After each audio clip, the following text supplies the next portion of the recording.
Hey everyone, welcome back. Thank you, Jason, for joining us. That was a really interesting and insightful conversation we had. I'm sorry we couldn't record the first time around, but them's the breaks, kid. However, it was great having him back, and we'll have him back again in the future. We wanted to go through our dollar bin finds since we are the dollar bin bandits. Pew, pew. And we haven't quite done this in a while. And both Orrin and I had the chance to go out and actually get some comics together. So, without further ado, we're actually going to discuss our dollar bin finds. Orrin, take Well, it away. thank you, Joe. We went to Life's a Pitch in Connecticut. If you have a chance, go out there and check it out yourself. It's an awesome shop. I went through, I picked up a whole bunch of random different stuff. So I want to show you what I got. First and foremost, Fantastic Four Annual number 19, guest starring the Avengers. These are the days when She-Hulk was a member of the Fantastic Four after Ben Grimm took a little time off. Then I picked up Adventures of Superman number 475, where it looks like Superman is getting his rear end handed to him by what he thought were his friends. A rough day. Just a rough day indeed. Next up, Superboy and the Legion of Superheroes. I got this because I'm a big Mike Grell fan. This is very early Mike Grell work, and I just had to have it. Cool. Now, the next thing I picked up, it's not a comic book. I'll just show it to you first. Just porn. Yeah, it's Malibu Sun number 1. Now, here's the thing about this. Growing up on the East Coast, I'd never heard of Malibu Sun. I'd never seen it. I had never had any kind of connection to it. Years later, you start hearing, oh, man, well, yeah, Malibu Sun, man, that was the first appearance of Spawn. That was the first appearance of Wildcats and a few other things. News to me. So, number 1, I got for $1, Star Trek Deep Space Nine. I'm not a Star Trek fan, so I really will be too interested in reading that story, but curious to see what the whole thing's about. Like, we'll start fighting right now if we want to get into Star Trek. Yeah, I'll just, watch my damn mouth. Then I got The Flash number 75. Barry Allen is back, and believe me, nothing will ever be the same. Running up the side of a building. Classic. They're going to do that again. Now, here's a strange one. This is from Now Comics. This is the Green Hornet number 1. I love these old time comics. This is a reprint or just a redo of the classic Green Hornet. But here's the strange things about this comic. I'll try to show it as best I can on the camera. The Green Hornet looks just like the Shadow. They basically took the Shadow and just put a green mask on him over his face. Why they did that, I don't know. Maybe how old is that one? This has got to be from. This is a Jim Steranko cover too, which is kind of cool. Let's find out. This has got to be the 90s because it has this Acclaim Iron Sword on the back. Because they've done some team ups between those characters. Yeah. More recently, so I don't know how far back that went. So I don't know if there was any connection to that. This looks like it's the same time as Ghostbusters 2. Oh. So you do the math, but that was about 92. Yep. Strange cover. This next one, I remember seeing it growing up. It's just a sick cover, man. It's glow in the dark. I know it's gimmicky, but the Spectre. Oh, yeah. Yeah, that's just fresh right there. That's an awesome cover. Like, seriously, it's a skull made out of skeletons. Awesome. Big Marvel 2-in-1 guy. Pretty sure I have this one. I say that a lot with Marvel 2-in-1s, but my brain doesn't work so good. So this is him and in Mortal Kombat with Moon Dragon. Interesting. The Thing always getting himself tangled up with the wrong group of people. Now this pick I picked up. I'll admit it. This is a spec book. This is a book I picked up because I saw on an app I have, Key Collector, that because of WandaVision, This book is very hot right now because of some, I don't know why. There's, I think, some Covenant Witches, his first appearance in this. So, as you see, Avengers West Coast is red hot again. Mm-hmm. Division. Next one, Superboy and the Legion of Superheroes. This I got because another Mike Grell cover, and you can see what a creep Superboy is. He says, "You wanted to help us, Dawnstar? Yes. Well, instead, you blew it. Easy, bro. That's why pencils have erasers. We all make mistakes." What an asshole. Yeah, real creep. So hopefully he gets his comeuppance. We'll see. This one here, I'm already planning my retirement, my friends. Putting a down payment down on a condo down in Ocean City, and you're saying to yourself, well, why? Why, Oren? Why are you doing this? Because I got Youngblood #1 again. Good night. Yep. And that's where we end tonight. Yeah. So after I put this in the safe deposit box in the bank, I told nobody about it, and I'll be retiring early because you know what? This is going to become hot again. This is going to become hot again. Mark my damn words. Are they doing anything with Youngblood now? No. But he is doing the series from the Archie comic superheroes with the Fly, the Crusaders. Okay. They were part of Impact Comics in the 90s. Before that, they had their own run with the Archies in the 60s. So he was given the rights to do whatever he wanted with that. So we'll have to see how that turns out. And my last one is Green Lantern. And the cool part about this, on the bottom, it says Superman 3 movie sweepstakes details inside. Maybe I'm going to win. Nice. I don't know. Maybe I'll win. You're not in it. You know, if you're not in it, you can't win it. So that's my picks. Joey, what did you get? Well, let's see, Oren. I have quite the plethora of various comics.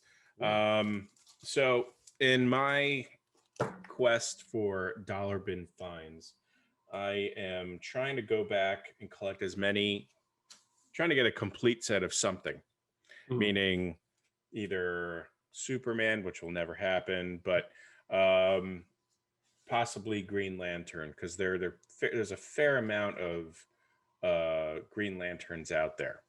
So I got a few Green Lantern comics, and specifically, what jumped out at me was Angry Hal Jordan, because we've seen that a bunch of times. Again, you know, everyone seems to what I always find interesting about the Green Lanterns is, you know, they're always pissed off at the Guardians in one way or the other. These, you know, these just immortal super beings that granted them the most, you know, amazing weapon in the world that can do anything, and they're always pissed off at them. So, you know, that works out well. Is that post Emerald Dawn? Or is that Emerald Dawn? This is pre Emerald Dawn, I believe. Okay. You know, yeah, no, this is pre Emerald Dawn, but it looks like it could have been like right before it or around that time, because he has the gray hair. And that's when you know, everything kind of hits the fan. Okay. This one jumped out at me because this is one of the comics that got, you know, interesting. Is this reversed on your side, Oren? Nope. Okay, so when I look at it, Lobo's backwards. But at any rate, this comic, not this one specifically, but Lobo, and I'm sure this is one of them, is what got me into comics. We'd go to our friend Mike's house, and he introduced me to this guy Lobo. He's like, "You have to check this out." I'm like, "Why? What is the deal?" He goes, "This guy Lobo, he killed Santa." I'm like, "What are you talking about?" He goes, "He cut off Santa's head." So I read through it. I'm like, "Holy crap! This guy actually did kill Santa." And what I always find interesting about the Lobo comics is the covers. You know, like if you look at this, the detail is actually pretty gnarly. I mean, this is pretty damn good artwork. The inside wasn't always so elegant, but I mean, look, I mean, you could see that's the muscle. Yeah. Yeah. I mean, some solid, you know, like the muscle structure, and like, Jesus Christ, they're bodybuilders that want to, you know, want to achieve that. Well, you know what the story is with that issue that made it so hotsy totsy. If you look at his elbow, No, I didn't see that. Is this no? This isn't the one where he's half a girl, is it? no, look at his right elbow. Yeah, You don't see anything on that? I can't. Other elbow. No, it looks like a nut sack or something. I Yep. don't know. Oh, is that really? It looks like a male body part. Looks like a penis. All right. Well, hey, Is that why you bought it? it is now. Cool. So at your behest, I picked up these Invasion, and it was a good idea because hey, Crisis from a couple of years back or whatever. Not Crisis. What is it? The Arrow crossover. Yeah. Anyway, And that's really Todd McFarlane art too. well, that too, but that always jumps out at me. And I got these for, if no other reason, our boy George, not boy George, but our boy George, and his ever love for George Perez, said it the right way. And you have your retirement comic, Oren. I got mine. What is it now? I have a foiled version of the Return of Superman. Okay. That's this. People are worried about, I gotta get the bagged white version. This is the one where he comes back. No. Right here, guys. Right here. Right. This is shiny. Yeah. Okay. My kid saw this and he was like, "What's up with that?" And I was like, "Well, that's Superman." He goes, "But why is it shiny?" I'm like, 90s. Yeah. And DC didn't put out a lot of foil stuff. So no, never. Hold on to that. And I got this one for no other reason. So, in all seriousness, I liked this comic when it was out. It's called Dark Child. It was a very typical 90s style comic book.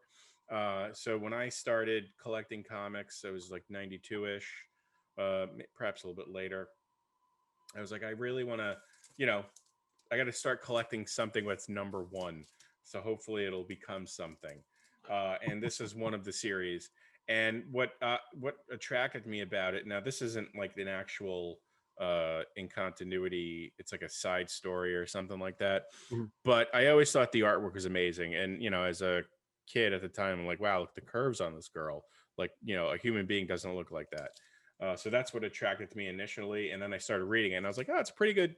It's a pretty original storyline. So this girl, Ariel Child, has like these episodes where she has like a nervous breakdown or something like that, and then they manifest into monsters, and then the monsters come out from her and into the real world, and she has to kind of defeat her inner demons, something like that.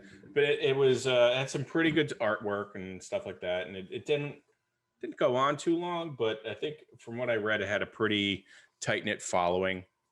So who did the art for that?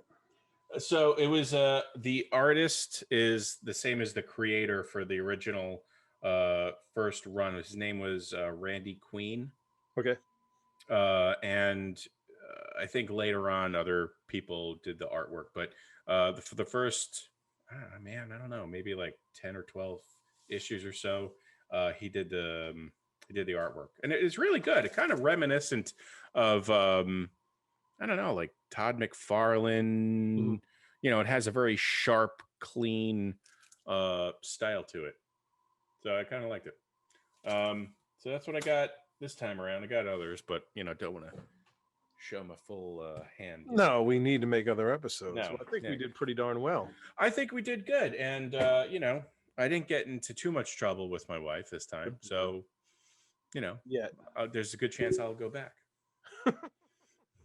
That's the main thing. If you could stay out of trouble doing this, I think we're on the right track here. So it's $1. We're supporting a local business. Yeah. And do you want to plug them again? Life's a Pitch, New Mildford, Connecticut. All right. Go there, check it out, but don't take the good stuff because that's what Joe and I's job is. No, we're coming. We'll kick your ass.